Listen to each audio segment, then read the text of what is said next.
বাংলাদেশের বিচারিক ইতিহাসে এক নজিরবিহীন ও দ্রুততম রায়ে দৃষ্টান্ত স্থাপন হল।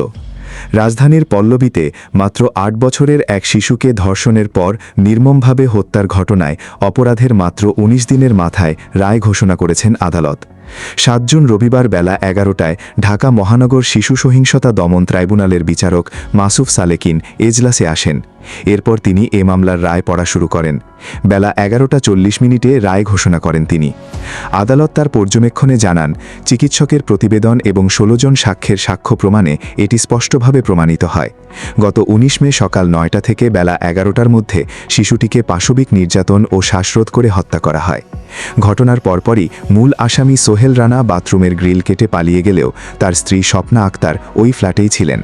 এই অপরাধে বাধা না দিয়ে স্বামীকে সব ধরনের সহযোগিতা করায় আদালত স্ত্রীকেও সম অপরাধে অপরাধী সাব্যস্ত করে সর্বোচ্চ শাস্তি মৃত্যুদণ্ড প্রদান করেন।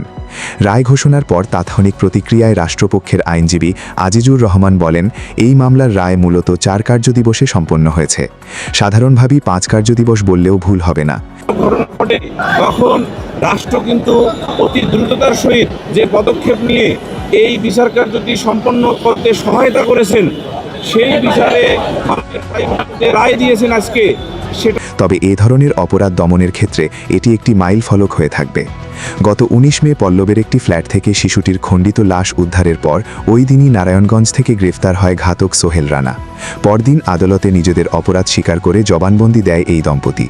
এরপর ১ জুন অভিযোগ গঠন করে মাত্র ৩ দিনের মধ্যে সাক্ষ্য গ্রহণ ও যুক্তিতর্ক শেষে আজ ৭ জুন এই ঐতিহাসিক রায় ঘোষণা করা হলো।